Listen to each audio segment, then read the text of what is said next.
Bom, boa tarde a todas e a todos. Nós estamos iniciando mais um Pauta Brasil. O Pauta Brasil é um programa cuja realização e transmissão é da Fundação Perseu Abramo, e ele é transmitido também por diversas redes sociais importantes, como as redes do PT, do DCM, Diário do Centro do Mundo, da revista Fórum, da TV 247 e algumas outras redes sociais, efetivamente. O tema do Pauta Brasil de hoje é o lançamento de um curso sobre economia, curso da Fundação Perseu Abramo, curso para não economistas. O nome do curso é Economia para a Transformação Social. E a ideia do curso é descomplicar o economês. E para tratar desse tema, uma espécie de uma abertura do curso, uma espécie de uma aula inaugural, nós convidamos Fernando Haddad, que foi prefeito de São Paulo, ministro da Educação, tem formação sólida na área de economia e é detentor de 47 milhões de votos na campanha de 2018 para presidente da República, efetivamente.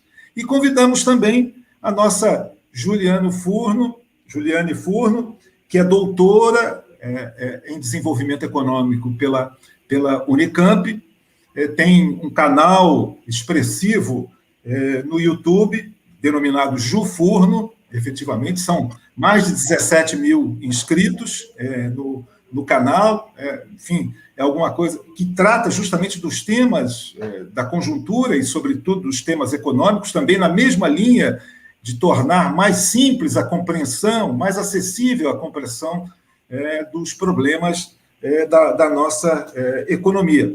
Enfim, há uma série de questões que serão tratadas ao longo do curso, e eu vou passar imediatamente a palavra para a Juliane, para que ela possa descrever melhor o curso e, de alguma maneira, introduzir um pouco os temas ligados à economia brasileira e à economia internacional. Com você a palavra, Juliane, por favor. Bom, boa tarde, Jorge Bittar, Fernando Haddad. É uma alegria muito grande compartilhar esse espaço, ainda que virtual, com vocês dois, especialmente com Haddad, que é uma grande referência intelectual, política e também pessoal para minha formação, e acredito que há de muitos que estão assistindo aqui. É uma grande alegria contar contigo no lançamento desse projeto, também muito especial, que a gente tem a alegria de lançar hoje, que é justamente uma das iniciativas que eu acho que tem se desenvolvido cada vez mais e que eu saúdo aqui com muita alegria, que são propostas de debater economia com profundidade teórica, com muito rigor analítico, mas encontrando formas de fazer isso com uma linguagem mais acessível, ou seja, de uma forma que mais pessoas consigam se sentir parte e, a partir desses temas e do acúmulo dessas aulas, desses cursos, ser parte constitutiva do debate em torno da economia e da política econômica no Brasil, e isso tudo levando em consideração essas ferramentas que, mais do que ser didáticas, se propõem a ser extremamente críticas da política econômica atual e da ciência econômica, da forma como costuma ser ensinado nas universidades. Então, esse curso ele se soma nessa iniciativa de debater economia,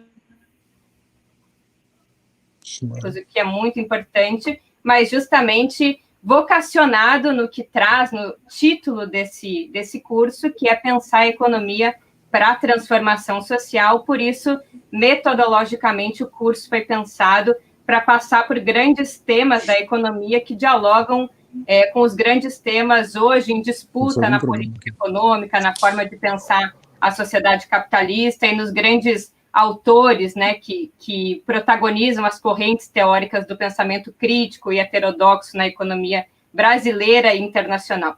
Então, eu queria muito rapidamente aqui, porque eu acho que o Haddad deve ter muito mais contribuições aqui, provocações para fazer no tema da economia, mas apresentar o curso e tentar, na medida em que eu apresento os principais módulos e os temas que a gente pensou no curso, provocar vocês ou seduzir vocês a serem parte, a se inscreverem nesse curso e serem parte desse projeto, que é também um projeto piloto, né, que é de tentar mediar essas categorias e esses temas que a gente trata nas universidades, nas faculdades de economia, com o saber popular e com essa forma de dialogar nos movimentos sociais, nos partidos políticos, ou seja, utilizar da economia para pensar a política, para pensar uma intervenção para, de fato, transformar a sociedade a partir dela. Então, esse curso, e é importante também mencionar que ele foi, em grande medida, pensado por um outro também militante, também pesquisador, o professor Pedro Rossi, que também tem sido protagonista nesse tipo de iniciativa de popularizar os temas econômicos, né? O próprio Celso Furtado, para lembrar que um autor importante, né? Um dos grandes intérpretes do Brasil, profundamente compromissado com o Brasil, que foi o Celso Furtado, ele dizia que a economia era um tema muito importante para ser deixado só aos economistas, né? Nessa ideia de economia não é um tema para técnicos. O que a gente debate hoje, por exemplo, na política econômica do Brasil, não é uma disputa de planilhas, né? Quando a gente fala, por exemplo, no orçamento, nas políticas públicas, não é uma disputa orçamentária no sentido da alocação técnica de recursos, mas é uma disputa profundamente política que tem a ver, inclusive, com a disputa democrática de como a sociedade, a partir dos seus meios de participação e escolha política institucional, decide como aloca os recursos da sociedade brasileira, ou seja, isso parte por uma compreensão de que a economia não é uma ciência técnica, não é uma ciência neutra, mas que faz parte de um conflito distributivo em que as várias variáveis que comumente a gente fica ouvindo na televisão, como déficit, inflação, desemprego, estão profundamente ligados à execução de um projeto de país e não só meramente a desvios da trajetória de condução ótima da economia, né? A economia está profundamente ligada à luta de classes e transformar a sociedade não é só colocar o câmbio no lugar ou colocar as variáveis macroeconômicas no seu lugar, mas ser protagonizado pelo povo brasileiro num projeto mais geral de nação em que a economia sirva aos interesses dos trabalhadores, do povo brasileiro, em que os direitos da sociedade caibam nos orçamentos, né? Ou seja, inverter a lógica como a gente tem lidado com toda a ortodoxia econômica e fiscalista que tenta fazer o contrário, né? São os direitos se adaptarem às regras fiscais vigentes. Mas, enfim, esse é todo um debate que a gente também vai trabalhar no curso, que começa com um debate mais geral sobre um tema também bastante tocado pelos economistas, mas poucas vezes compreendidos, que é o tema do dinheiro, do sistema financeiro e do sistema de dívida e de crédito no capitalismo. Então, essa é uma primeira aula que inaugura o curso, quando a gente debate a origem do crédito, do dinheiro, das trocas, a origem do sistema bancário e o que é essa mercadoria especial que chama dinheiro e quais as suas funções na sociedade, né? Olhando a partir, obviamente, de um conceito abstrato, mas inserido nele um conjunto de disputas teóricas que estão presentes na forma política de apreensão da economia, que não é uma ciência técnica, mas é a economia na sua forma da economia política. Então, aqui passa Marx, passa, enfim, vários intérpretes que analisaram essa mercadoria chamada moeda e toda a implicação que ela tem numa economia monetária de produção, como é a economia capitalista. Depois, a gente segue para uma segunda aula com um debate ainda teórico, com mediações com debates presentes também na atualidade, que é o debate sobre liberalismo e neoliberalismo. Então, a gente compreende as duas dimensões desses temas teóricos, principalmente a origem do liberalismo na economia política clássica, o papel do Estado, o papel das trocas, para compreender a crise dos anos 70, a emergência do neoliberalismo e a reorganização global econômica e a redefinição da estabilidade macroeconômica, do papel que adquire a inflação na estabilidade do sistema e a reorganização do Estado nessa nova economia.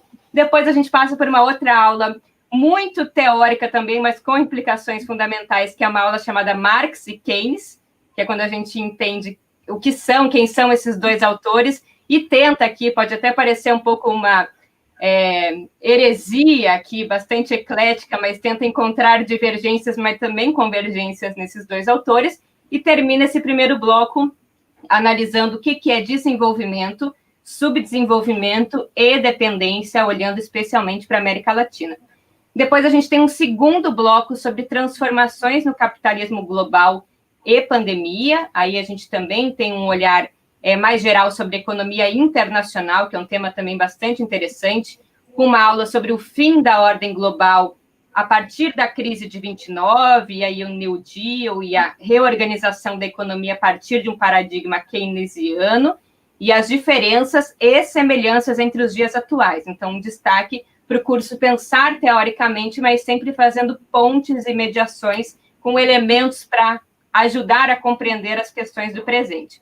Depois, uma aula que se chama Economia de Guerra e os Estados de Bem-Estar Social na Europa, e o que essas experiências, né? Podemos dizer que essa é uma experiência particular em que o capitalismo conseguiu conciliar democracia com crescimento econômico e desconcentração da renda, o que essas experiências ensinam para a sociedade atual.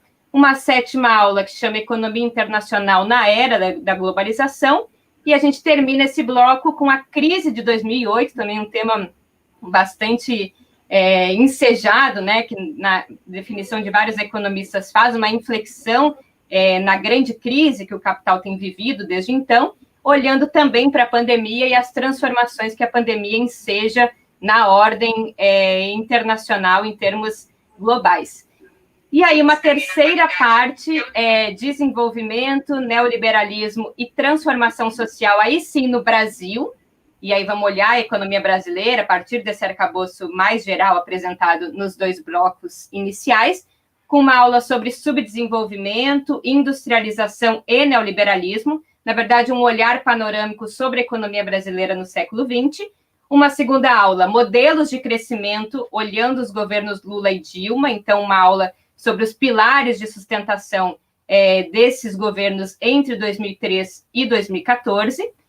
A aula 11 vai tratar da austeridade, reformas neoliberais e pandemia, pegando o período de 2014 a 2021. Então, uma aula para tentar olhar a inflexão na política econômica, que embora o Bolsonaro tenha inaugurado um novo período, né, que alia o neoliberalismo com uma política de caráter neofascista, um Estado, uma política muito mais autoritária, do ponto de vista da política econômica tem muito mais continuidades, né, muito mais aprofundamento do que ruptura, e a aula 12 são perspectivas para a economia brasileira, e aí onde a gente apresenta uma agenda econômica alternativa para pensar o desenvolvimento do Brasil, em grande medida já presente no programa de governo do Fernando Haddad em 2018, quando a gente aprofunda um pouco as missões do desenvolvimento, liderado principalmente pelas demandas sociais.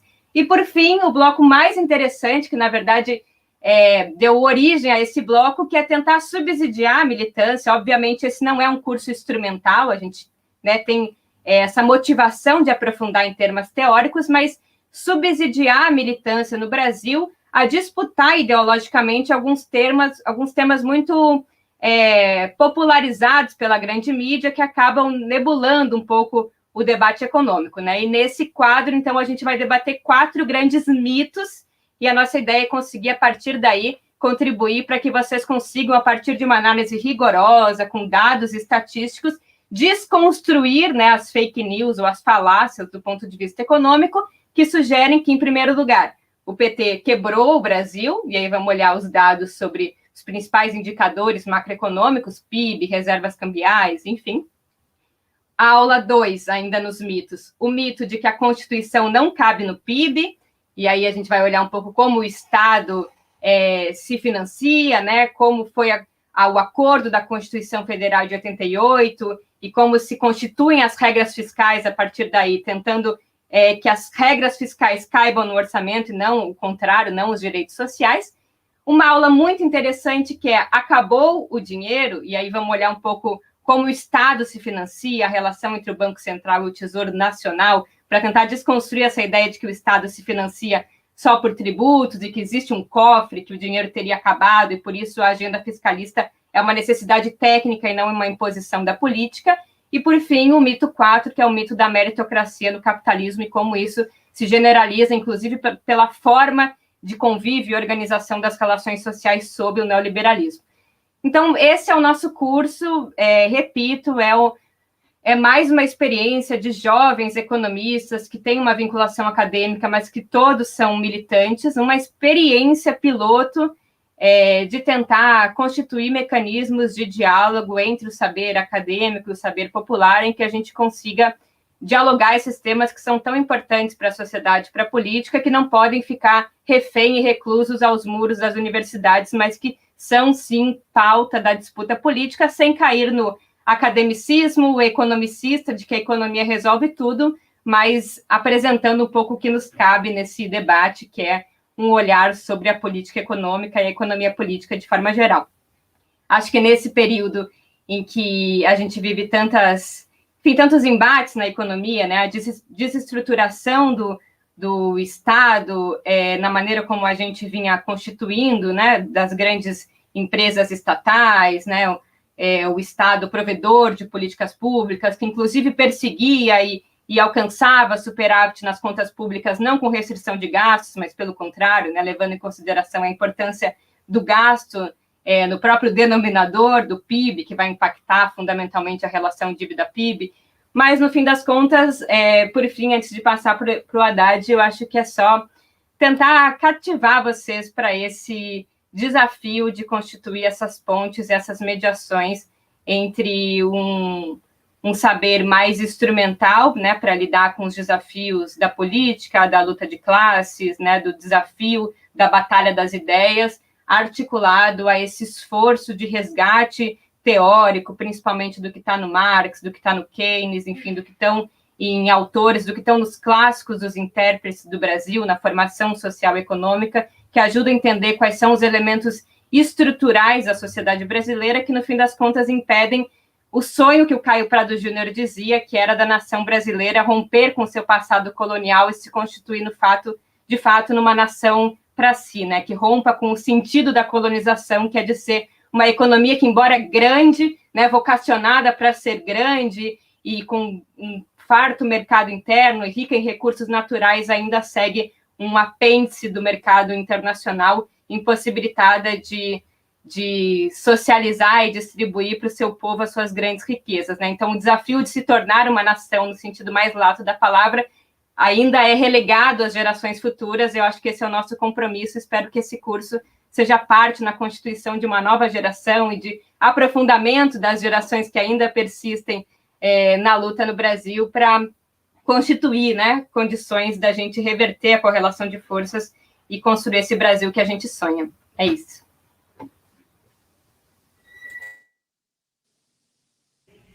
Obrigado, Juliane. Acho que você foi muito clara na exposição sobre o que é esse curso que está sendo promovido pela Fundação Perseu Abramo. A ideia é socializar o conhecimento, permitir que as pessoas possam entender um pouco melhor o funcionamento da economia, porque às vezes se passa para a sociedade, às vezes não, muitas vezes se passa para a sociedade que a economia é uma coisa como se fosse ciência exata, né? Eu sou até engenheiro de formação, posso falar isso.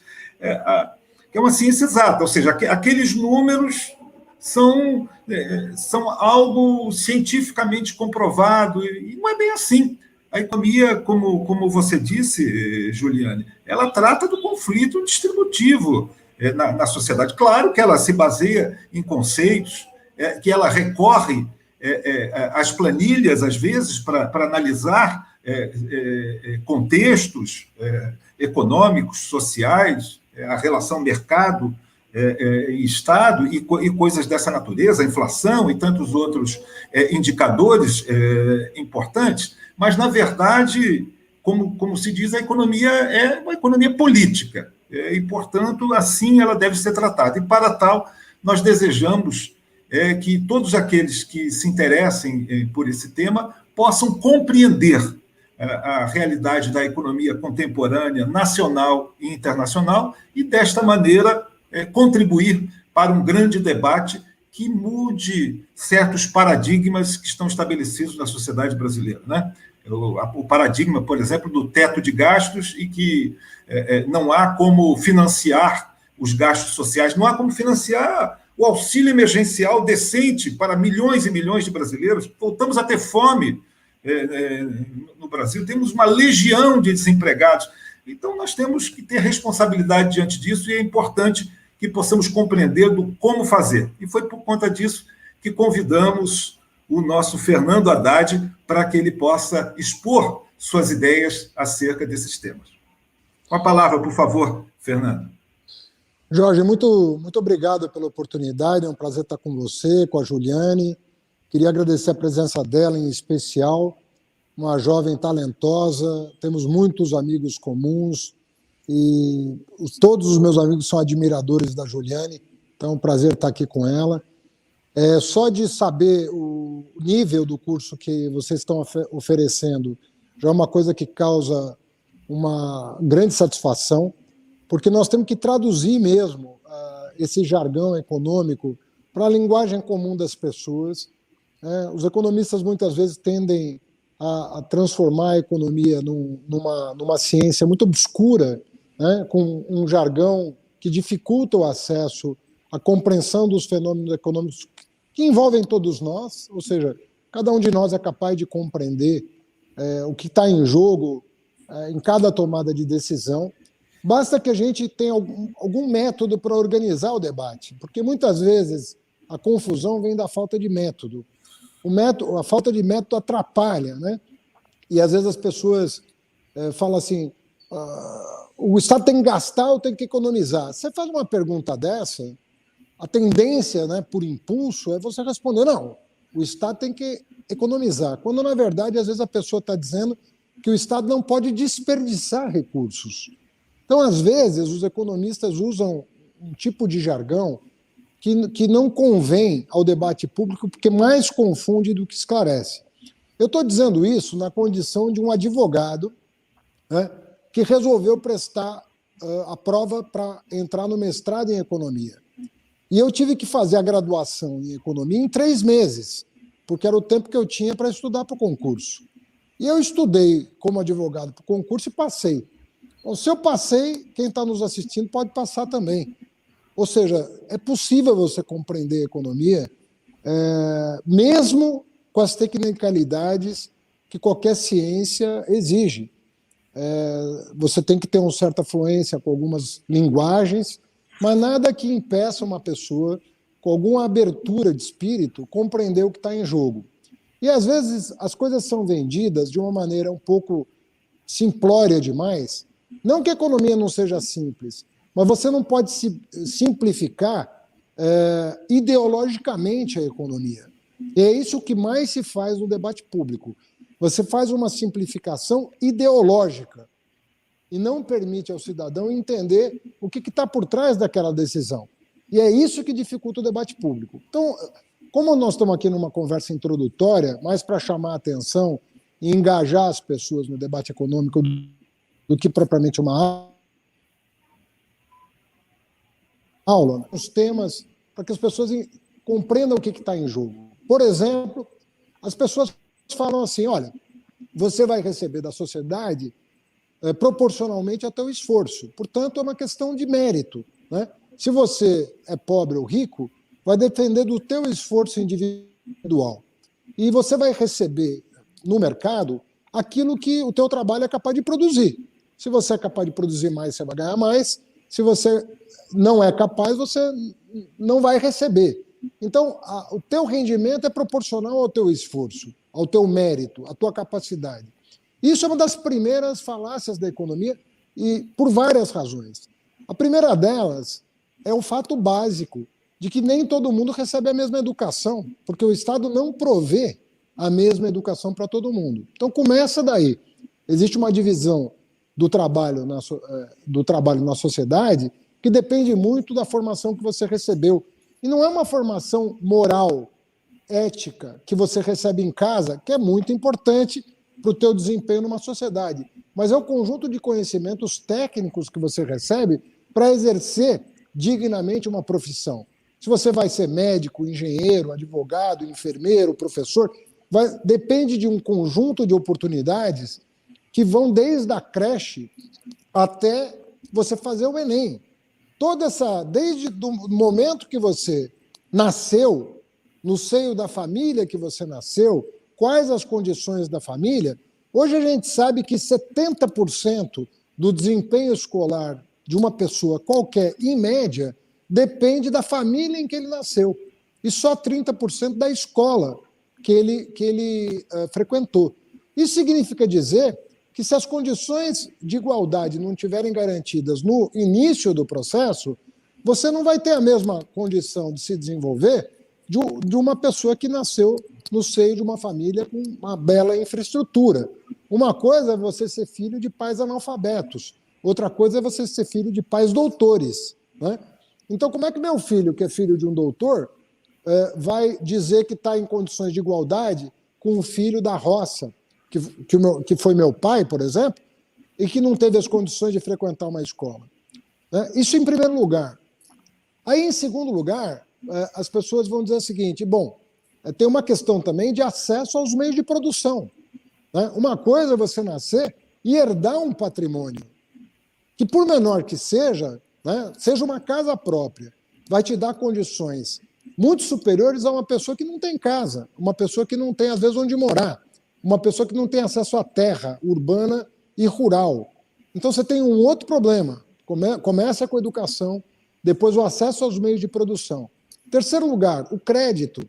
As famílias não têm acesso ao crédito. Às vezes eu sou uma pessoa inteligente, eu consegui estudar, eu consegui fazer universidade, mas eu não tenho capital próprio e a sociedade não oferece condições de intermediação financeira que me permita acessar um capital que não é meu, mas que possa gerar riqueza para mim e para aquele de quem eu tomei o empréstimo, desde que seja a juros compatíveis com a atividade econômica, porque se o juro for superior à taxa de lucro, eu não vou ter condições de tomar emprestado, porque eu não vou ter condições de de pagar aquele que me emprestou o recurso.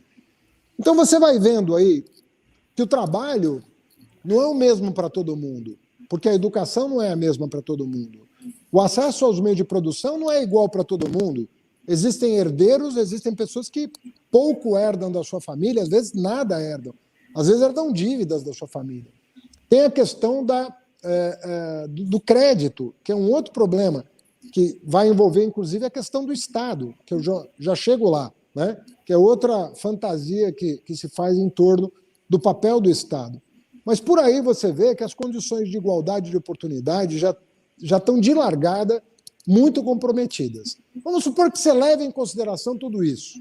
Bom, vamos reconhecer as desigualdades de oportunidades. Lembrando que tem pessoas que não podem trabalhar, pessoas que não têm mais idade para trabalhar, tem os jovens que não podem trabalhar por lei, tem os velhos que não podem trabalhar porque o corpo não aguenta mais, tem as pessoas com deficiência que não podem trabalhar, tem uma série de situações em que tem os doentes que estão eventualmente afastados do trabalho, e aí você começa a se perguntar, bom, a sociedade tem que constituir um fundo público para não só educar, como eu falei a princípio, mas tem uma série de atividades, tem uma série de desafios e obrigações sociais que alguém precisa cumprir. E essa figura é o Estado precisa prover assistência social para velhos, para pessoas com deficiência, para criança, o Estado precisa prover educação de qualidade para todos. Então o Estado precisa garantir segurança das pessoas, então o Estado precisa constituir um fundo público. E aí você pergunta, bom, mas de quem que ele vai tributar? Então você começa a ter que pensar, bom, como é que o Estado tem que ter um fundo público? Tem. Todos concordam? Todos concordam. como se constitui esse fundo público? Então, você vai discutir o sistema tributário mais justo. Como é que você vai constituir esse fundo público para prover as pessoas de bens? Aí você tem uma lógica de mercado que faz com que a propriedade se concentre ainda mais, né? A própria lógica de competição leva à expulsão de pequenas empresas. A gente está acompanhando o que está acontecendo hoje. No pós-pandemia, nós vamos ter uma economia muito mais concentrada do que tínhamos no pré-pandemia. Livrarias não vão abrir mais, restaurantes não vão abrir mais, o delivery vai concentrar em grandes grupos de logística a produção e a distribuição de uma série de coisas. Então, você vai ter... Isso é da regra do capitalismo. O capitalismo é um sistema de competição que vai excluindo competidores. Aí entra o Estado para regular o mercado, entra o Estado para organizar a economia de uma forma mais plural, tentando contrarrestar essa tendência de concentração do capital. Muitas vezes não se justifica um oligopólio e um monopólio privado, muitas vezes se justifica, já que é para ter um oligopólio, ou ele é bem regulado e você fragmenta ele, ou às vezes a propriedade pública se justifica em alguns casos, né? A empresa pública se justifica em alguns casos, desde que ela seja eficiente, desde que ela não seja um cabide de emprego, desde que ela seja bem gerida, desde que haja uma governança adequada. Então você vai dando passos. Aí você fala, além de ter um sistema que é concentrador, por definição, você também tem um outro problema. Você tem o problema do ciclo econômico. Porque, como a Juliane falou, você tem uma coisa chamada dinheiro no mundo. E dinheiro não é só meio de circulação. Dinheiro também é reserva de valor. Então, o dinheiro serve, inclusive, para você entesourar. Quando você entesoura dinheiro, quando você usa o dinheiro como reserva de valor, você, na verdade, vai aproveitar momentos, oportunidades na economia, ou você está poupando para a futura geração, mas às vezes você está poupando para, por exemplo, especular no mercado secundário de commodities, ou no mercado imobiliário, ou no mercado acionário. Tem uma série de coisas que você pode fazer com dinheiro, e a especulação também faz parte do sistema capitalista. Muito bem, a especulação gera ciclos econômicos, ingovernáveis muitas vezes. E às vezes o Estado é obrigado a entrar para promover políticas anticíclicas, porque senão você vai gerar desemprego e tudo aquilo que eu falei no começo, de que todo mundo vai ter trabalho e vai receber da sociedade.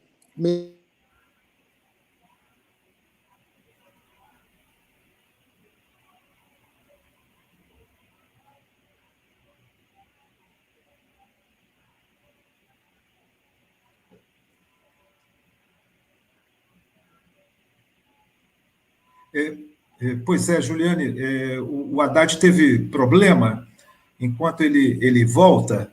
Vamos ver se ele consegue voltar, né? Voltei. Está voltando. Estava aqui comentando que você teve alguma dificuldade aí com a internet, né? Tudo bem, mas vamos lá. Então, aí você tem um problema do ciclo econômico, como eu vinha dizendo. E o ciclo econômico é outro problema da sociedade capitalista, porque envolve essa questão do dinheiro. O dinheiro não é só meio de circulação, como eu dizia. O dinheiro é também reserva de valor. E como você tem uma economia muito concentrada em poucas mãos, tanto os meios de produção como o dinheiro, né, a riqueza, portanto, está concentrada em poucas mãos, às vezes o capitalista está trabalhando com reserva de valor para especular em vários mercados. No mercado acionário, no mercado de real estate, né, no mercado imobiliário, no mercado de commodities, nos derivativos. E aí você vai ter ciclos econômicos que vão gerar desemprego, por exemplo. E nesse momento, o Estado entra ou não entra para contrabalançar os efeitos deletérios de um ciclo econômico, como aconteceu em 2008, né, que estourou o sistema financeiro mundial, gerando sofrimento para milhões, talvez bilhões de pessoas no mundo que sofreram uma perda de renda e desemprego em massa e assim por diante. E aí, o que você vai fazer nesse caso? O Estado vai intervir ou não vai intervir? Quando falam que o Estado tem que se comportar como uma família, eu pergunto, Isso é uma meia-verdade, porque a grande vantagem do Estado é que, por ela ser uma enorme família, ela tem graus de liberdade que a família individual não tem. E é justamente o fato dele ter esse poder, né, sobre o mercado que exige-se a participação do Estado para contrabalançar e promover políticas anticíclicas que justamente protejam as camadas vulneráveis da sociedade que não tem como se manter em situação de desemprego ou em situação de pandemia e assim por diante. O que eu estou querendo dizer é que a economia é uma coisa que, se você for ensinando passo a passo a complexidade de uma economia, o que eu falei de concentração de riqueza vale para países. Países concentram riqueza, países concentram tecnologia, né? A tecnologia não está disponível para todas as nações.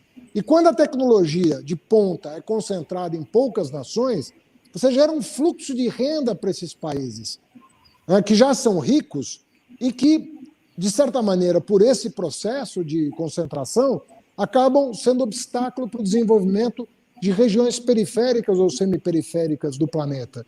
E aí você tem a dificuldade de pensar se o Estado deve atuar nessas frentes todas, no combate à pobreza, no combate à miséria, na educação, no amparo à velhice, no amparo à infância, nas questões sanitárias. Você vai pensar se o Estado, em alguma medida, tem que ter uma atividade econômica em setores estratégicos ou não, sobretudo quando são oligopólios naturais ou monopólios naturais, ou se o Estado tem que ter ou não políticas anticíclicas quando a especulação gera, no seu ciclo baixo, desemprego, sofrimento, desespero por parte das famílias mais vulneráveis. E, por fim, se em função da hierarquia entre as nações, o Estado tem que ter uma atuação estratégica, sobretudo na fronteira do conhecimento, onde efetivamente a produção vamos dizer, de quase renda está atuando no sentido de concentrar geograficamente a riqueza no planeta, não permitindo que populações inteiras de países periféricos ou semiperiféricos tenham acesso a condições dignas de sobrevivência e de desenvolvimento. Porque a gente quer que as pessoas se desenvolvam e não apenas sobrevivam. Então, tudo isso são temas que podem ser traduzidos de uma maneira muito simples para as pessoas.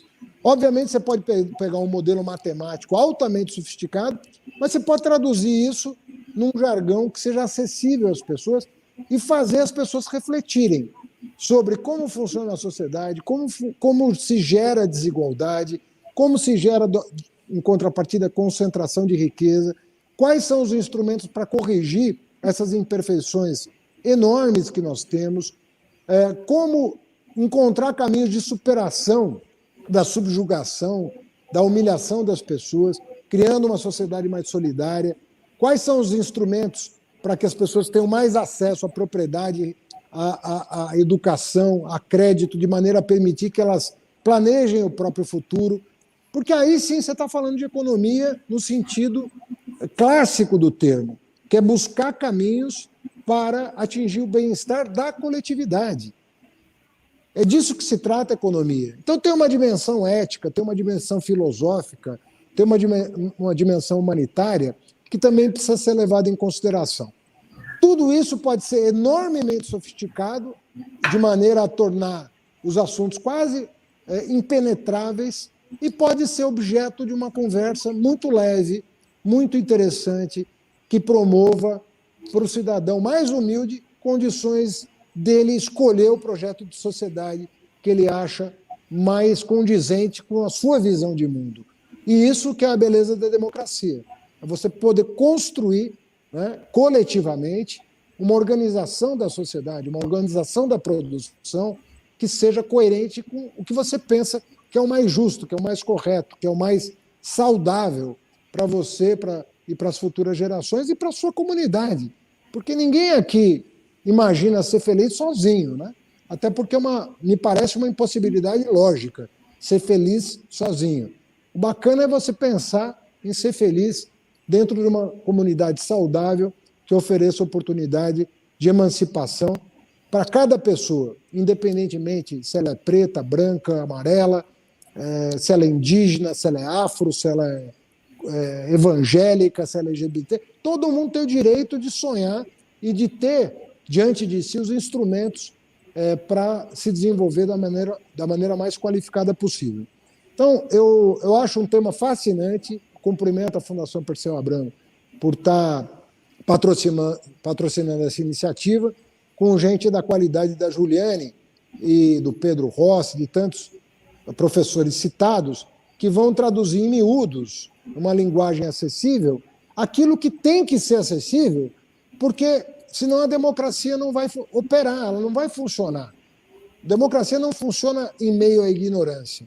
Ela depende de cidadãos críticos, criativos e participantes da vida nacional, que tomem coletivamente decisões que vão moldar o nosso futuro. Obrigado, Jorge, obrigado, Juliane. Espero ter, em 20 minutos, é difícil falar de tanta coisa, mas acho que deu. Obrigado, Fernando. Foi ótima a sua exposição. Ela, de alguma maneira, dialogou com muita sintonia com a introdução que foi feita aqui pela Juliane acerca de todo o currículo desse curso. E me chamou muita atenção a ênfase que você deu, Fernando, e algo que foi trabalhado pela Juliane também, sobre a necessidade de se construir uma nova relação entre Estado e mercado, entre poder público e setor privado da economia. Me parece que, neste mundo pós-pandemia, haverá mudanças profundas no rumo da economia, que, aliás, já estão sendo sinalizadas pelos países desenvolvidos, né? Os 6 trilhões de dólares do plano Biden, enfim, as decisões da União Europeia, o próprio papel da China no cenário internacional, e o Brasil nesta situação, ainda adotando políticas neoliberais de uma maneira tardia, com consequências gravíssimas. Depois do golpe que tirou do poder a nossa presidenta Dilma, nós vivemos todo um período de grandes restrições fiscais, sob o argumento de que tínhamos que fazer o dever de casa, tínhamos que economizar para que pudéssemos retomar a atividade econômica e que o mercado daria conta dos investimentos necessários à geração de empregos e à satisfação das necessidades de bem-estar da nossa população. Nada disso aconteceu. Nós temos aí, como já disse, milhões de desempregados, subempregados, milhões passando fome, a economia semi-paralisada, e mesmo crescendo, ela não cresce gerando empregos, porque 50% do crescimento do PIB é o agronegócio, que gera pouco emprego no Brasil. Ou seja, eu gostaria que nesses minutos finais, vocês poderão dispor de mais 5 a 6 minutos cada um dos dois, eu gostaria que vocês falassem um pouco sobre os desafios do Brasil. O PT construiu, via a Fundação Perseu Abramo e aprovado pelo Diretório Nacional, o Plano de Reconstrução e Transformação do Brasil. Estamos, nesse momento, fazendo a revisão do plano, atualizando, e eu gostaria de ouvir de vocês algo sobre os desafios para tirar o Brasil dessa situação difícil em que se encontra, efetivamente. Juliane, por favor. Acho muito bom a questão, ela dá ensejo para pensar em muitas coisas que eu acho que são necessárias. Veja, eu sou uma marxista e a partir do método, que inclusive é um dos temas que a gente trabalha no curso, eu parto um pouco da análise de que as transformações que as sociedades passam, elas não são fruto, em primeiro lugar, do avanço das ideias no abstrato. Quer dizer, as grandes transformações que a sociedade passou, pelo menos do século XX para cá, todas foram motivadas ou a consciência foi produto, em grande medida, de transformações que se processaram a partir de grandes mudanças nas relações objetivas e materiais, especialmente a partir de grandes transformações na base econômica. Então, eu acho que momentos como esse abrem precedente histórico para um avanço mais acelerado do ponto de vista das ideias. Ou seja, a pandemia e a forma com que os estados nacionais foram imprescindíveis, principalmente via política fiscal, ou seja, via gasto público, para contornar as deficiências que o mercado, né, e o setor privado têm necessariamente em períodos em que são atingidos por crises exógenas, né, que impactam a atividade econômica, são de um elemento essencial, quer dizer, colocam por terra uma série de mitos, inclusive econômicos, constituídos há muitos anos nos manuais de economia, em que a realidade consegue cumprir com esse dever de suplantar uma série de inconsistências teóricas que estavam nos manuais de economia, mas que, nesse momento, precisam de uma disputa teórica, que eu acho que é, em parte, o que a gente está fazendo, né? Então, a redefinição sobre o papel do Estado, das políticas públicas, do gasto social, da importância, inclusive, de recorrer à dívida pública como um elemento financiador das políticas sociais, que passa a ser submetida, né, o seu pagamento à retomada da atividade econômica, que, em grande medida, é produto de mais políticas públicas e de mais gasto social no curto prazo. Veja, é uma série de questões que, se eu tivesse falado há 5, 6 anos atrás, provavelmente eu sairia numa camisa de força, mas que a realidade nos coloca desafios novos, né? Então, que bom que esse momento recoloca a necessidade do papel do Estado, uma melhor sinergia das relações entre o setor público e o setor privado. E veja, o próprio Fernando Haddad falou, a gente não está aqui, quando fala da importância da intervenção do Estado, apregoando que isso acontece de forma desmedida ou em qualquer lugar. Por exemplo, eu acho que o mercado de cerveja é suficientemente bem abastecido pelo setor privado, não precisa de uma fábrica estatal de cerveja. É diferente do setor de energia ou setor de petróleo, por exemplo, que, a despeito da justificativa da privatização para ter concorrência, e é a concorrência que faz existir a soberania do consumidor, que é isso que força os preços para baixo, estes são monopólios naturais. Você não escolhe a empresa de energia elétrica porque não tem um sistema de fiação e rede de esgoto que passa na sua casa que você pode exercitar a sua soberania. Então, veja, não é que o Estado precisa estar presente em todas as atividades, mas tem atividades que ou são atividades exercidas de forma monopolista, inclusive de forma empresarial, pelo Estado, ou inclusive comprometem o próprio desenvolvimento econômico, como é o preço da energia, que compromete toda a atividade industrial e a própria dinâmica inflacionária do país. Estamos falando aqui de elementos estratégicos.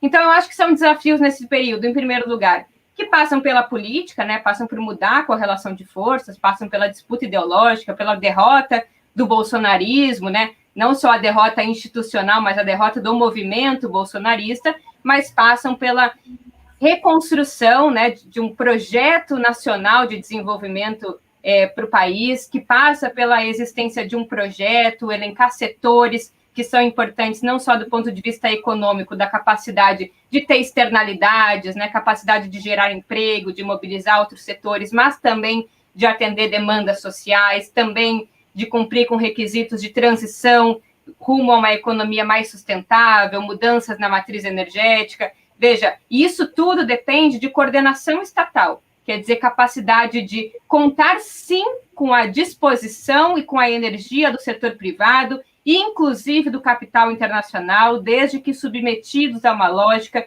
em que é o Estado, pelas suas condições de ser um agente não motivado pela obtenção de lucro, que vai coordenar um bloco de investimentos capaz de alocar recursos naqueles setores que são mais importantes para a geração de desenvolvimento e crescimento econômico no Brasil. Lembrando que crescimento econômico é muito importante. Se existem movimentos de decrescimento ou crescimento zero em alguns países europeus, essa não é a realidade dos países periféricos, em que o baixo crescimento econômico e as sucessivas crises econômicas impactam fundamentalmente nas decisões de investimento, que vão impactar no emprego e vão aumentar ainda mais a desigualdade social, que, na minha avaliação, é o principal problema da economia brasileira. Então, a gente precisa crescer distribuindo renda, precisa crescer com investimento produtivo, e isso tudo coordenado, centralizado por uma capacidade do Estado de planejar, uma coisa que passou a vigorar fora do nosso vocabulário, infelizmente, há muito tempo, planejar esse crescimento de forma sustentada e sustentável, rumo a uma economia mais industrializada, né, com mais desenvolvida do ponto de vista da ciência e tecnologia, com mais capacidade de gerar emprego em melhores e setores de maior conteúdo tecnológico. Isso passa pela construção de um projeto de país, e isso não está desvinculado da política. Quer dizer, isso está profundamente vinculado às escolhas eleitorais e às escolhas partidárias também. Então, esse curso, para finalizar, não é só um curso de diagnóstico da economia brasileira, da política econômica, dos intérpretes da economia, mas é um curso de diagnósticos e de sugestão ou de ensejo à reflexão de saídas para o Brasil, que, na nossa opinião, partem da esquerda organizada, das organizações do campo democrático popular, que constroem, né, as duras penas, não sem muitos percalços, instrumentos de transformação social com base nos aprendizados, com possibilidade de avançar e seguir construindo um país em que caibam os mais pobres e que caiba principalmente a soberania política e econômica brasileira. Pois é, Juliane, tudo isso que você disse soa como música para todos nós, né? É um sonho de que um país com a dimensão do Brasil, com a dimensão da economia brasileira, né, com os recursos naturais dos quais ele dispõe, que você citou na sua primeira intervenção, lá citando Caio Prado, citando Celso Furtado, enfim, todos aqueles que pensaram no desenvolvimento do país, e que nós tivemos, digamos, um período mais ou menos recente, que foram os governos Lula e Dilma, nos quais nós pudemos demonstrar que este potencial, que este sonho é perfeitamente realizável. E, neste momento, ele se dá, né, pela incorporação de tecnologia ao processo produtivo, pela reindustrialização, mas com uma indústria de baixo carbono, né, com a preservação dos recursos naturais, com o enfrentamento do desafio social, temos que ter uma brutal redução das desigualdades sociais. Isso tudo é possível. E, por conta disso, gostaria de ouvir o nosso Fernando Haddad, como é que ele pensa esse futuro próximo do Brasil, nas mãos de um possível governo de natureza democrática e popular. Olha, Jorge, eu vou na linha da Juliane pelo seguinte. Ó.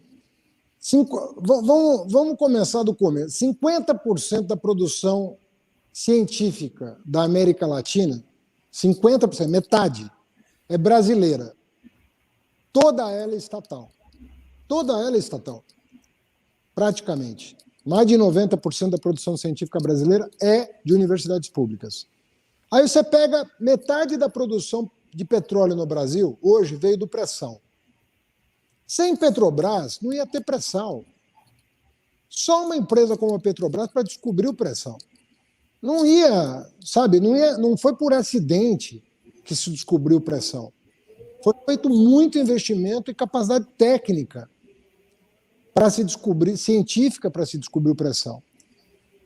A gente fala do agronegócio. O agronegócio brasileiro, sem o Estado, se você tirar a Embrapa e o Banco do Brasil da história do Brasil, você não ia ter agronegócio no Brasil com a pujança que você tem. Os dólares que são gerados pelo agronegócio dependeram muito de investimento estatal na Embrapa e o financiamento do Banco do Brasil para gerar essa economia, né, que é orgulho de muitas pessoas. Mas que, na minha opinião, agrega pouco valor às nossas exportações. Nós estamos produzindo muita commodity e estamos exportando pouco conhecimento. Tem que juntar essas coisas. Eu estou querendo te dizer o seguinte, essa é uma bobagem, essas coisas de opor o Estado ao mercado. Não existe economia rica com o Estado pobre ou fraco. Um dos estados mais interventores do mundo é o Estado americano. Ele é altamente intervencionista, ao contrário do que se apregoa. Mas ele intervém onde ele deve intervir. As pessoas não sabem que todo o Vale do Silício foi financiado indiretamente pela pesquisa militar. Sem a pesquisa militar não haveria nada do que se conhece hoje. Você não teria computador, você não teria chip, você não teria rede mundial de computadores, você não teria internet, não teria nada disso se não fosse a pesquisa que foi feita por várias agências estatais americanas. Né? Não haveria, você não teria o desenvolvimento da Alemanha e do Japão se não fosse a simbiose que foi criada entre capital público e privado, para forjar uma das indústrias mais modernas do mundo, que é a indústria de bens de capital alemã, por exemplo. O Japão não teria sido, nos anos 80, uma ameaça à hegemonia americana no campo tecnológico se não fosse da restauração Meiji, no século XIX, até o pós-guerra, a reconstrução, o investimento que foi feito em educação, sobretudo pública. Porque lá a educação é pública e de altíssima qualidade. E a produção de tecnologia, assimilação de tecnologia, assim por diante. Agora os Estados Unidos estão com medo de quem? Da China. Por quê? Porque a China está descobrindo formas de parceria com foco no bem-estar, na produção de tecnologia, no combate à pobreza e assim por diante. Então, se a gente não olhar para o que deu certo, se a gente não conseguir entender que você não tem essa dicotomia, que você precisa ter estratégia para se tornar uma grande nação, nós vamos ficar aqui chovendo no molhado, ficando discutindo se gasta um centavo a mais para lá ou para cá. Às vezes, quando um estudante toma dinheiro emprestado para estudar, ele está se endividando. Ele está sendo irracional ao fazer isso? Não, porque ele sabe que cada ano de estudo gera 17% a mais de renda para si. Se isso vale para o indivíduo, você imagina para uma nação. Às vezes uma nação tem que baixar a dívida pública, às vezes uma nação tem que investir na sua infraestrutura e na capacitação da sua gente para conseguir gerar riqueza. Então nós temos que sair um pouco dessa... Sabe, o debate econômico no Brasil está demais empobrecido. A gente mandou milhares de brasileiros inteligentes para os Estados Unidos para voltar aqui defender uma única ideia, que é superávit primário. A única ideia que eles defendem, não defendem mais nada. Por que nós investimos milhões de dólares nessa gente? Para voltar aqui com uma cartilha que serve para pouca coisa? Eu acho que está faltando um pouco de imaginação, sabe? Para a gente sair um pouco dessa camisa de força que colocaram o Brasil e a gente com responsabilidade, ninguém está falando aqui em nada que não seja responsável, mas há investimentos que precisam ser feitos, porque são eles que vão tirar o país do subdesenvolvimento. Não há outra maneira. É investindo, né, que nós vamos sair da situação de um país de renda média. Nós estamos estagnados em 15, 16 mil dólares por ano de renda per capita, quando há países que, com algum esforço de 20, 30 anos, chegaram a 40, 50 mil dólares de renda per capita. O dobro ou o triplo do Brasil. Então, por que não olhar para a experiência internacional e se fixar naquilo que deu certo e fazer acontecer? É isso que eu queria terminar dizendo, agradecendo a oportunidade de estar com a Juliane e com você, Jorge, e com os nossos espectadores aí. Espero que estejam estimulados a se inscrever nesse curso muito bem descrito e sedutor que a Juliane nos apresentou. Ô, Fernando, nós aqui agradecemos muito a você, sua contribuição, como sempre, muito brilhante, muito clara. Quero agradecer muito a Juliane também, porque ambos puderam, de alguma maneira, despertar nas pessoas a curiosidade por entender um pouco melhor a economia. Tenho absoluta certeza disso, que quem acompanhou essa aula inaugural estará muito querendo fazer o curso. Então, e aqueles que querem fazer o curso, acessem, por favor, a página na web da Fundação Perseu Abramo, que é FP, de Fundação Perseu, fpabramo.org.br, clica na diretoria de formação e, a partir daí, você pode se inscrever no curso de Economia para a Transformação Social. Muito obrigado a vocês dois e até a próxima. Obrigado, Juliane. Obrigado, Jorge. Obrigada.